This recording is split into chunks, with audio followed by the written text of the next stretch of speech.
Hello guys, good morning. ഇന്ന് മുറ്റമടിച്ച് വാരി കഴിഞ്ഞപ്പോൾ കുറച്ച് മഞ്ചാടി വീണ് കിടക്കുന്നത് കണ്ടു.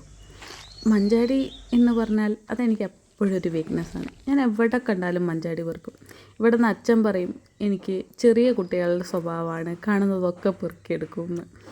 അമ്മ പറയും എന്നെക്കൊണ്ട് എവിടെയും പോകാൻ പറ്റില്ല, നടന്നു പോകാൻ പറ്റില്ല, പോകുന്ന വഴിയിൽ നിന്നൊക്കെ ഇങ്ങനെ ഓരോന്ന് പെറുക്കിക്കൂട്ടുന്നു. സത്യമാണ്.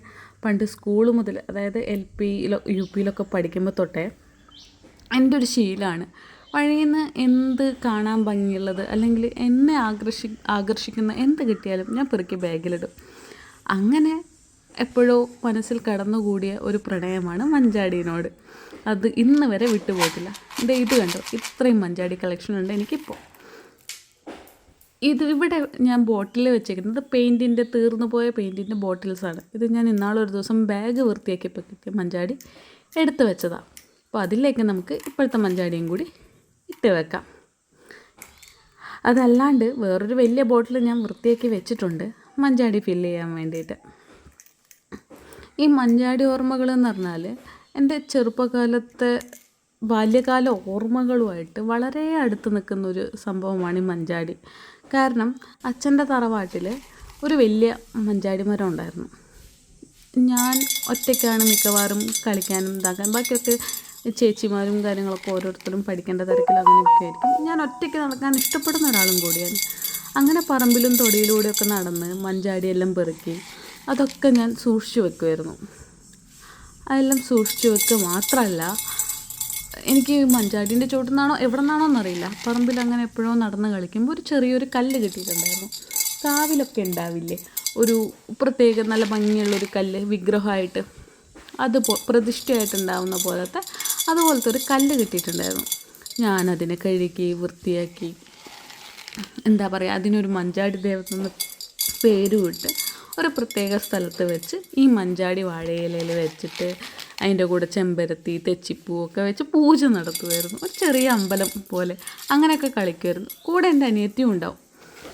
അങ്ങനെ ഇരിക്കെ കുറേ കാലം അതും വെച്ച് കളിച്ചായിരുന്നു.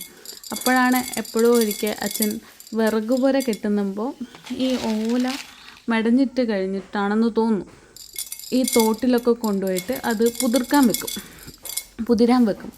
അപ്പോൾ അങ്ങനെ പുതിരാൻ വെച്ച ഓലേൻ്റെ മുകളിൽ തോട്ടിലാണിത് വെക്കുകയാണ്. അപ്പോൾ ഒഴുകി പോകാൻ പാടില്ലല്ലോ.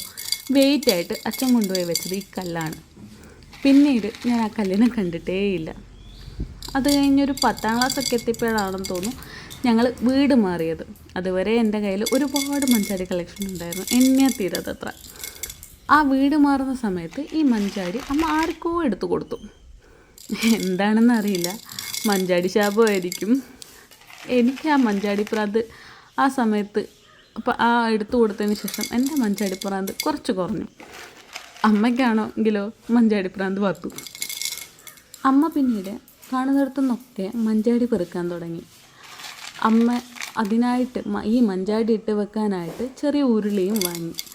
എന്നിട്ടിപ്പോൾ എന്തൊക്കെ ഫങ്ഷൻ വീട്ടിൽ വരുന്നുണ്ടെങ്കിലും അമ്മ ആ മഞ്ചാടി എടുത്ത് ആ ഉരുളീൻ്റെ അകത്ത് നല്ല ഭംഗിയായിട്ട് അറേഞ്ച് ചെയ്തിട്ടാണ് വെക്കുക.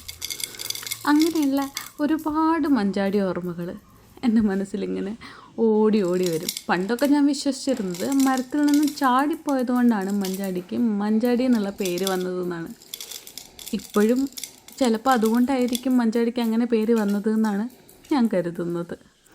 ഇത് കണ്ടില്ലേ, കൂട്ടത്തുനിന്ന് തെറിച്ച് പോയിട്ടുള്ള ചില കുരുത്തം കിട്ട മഞ്ചാടി കുരുക്കളാണ് ഇത്.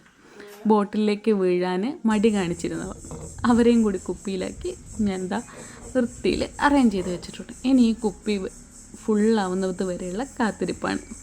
അപ്പോൾ അത്രയേ ഉള്ളൂ. ബൈ.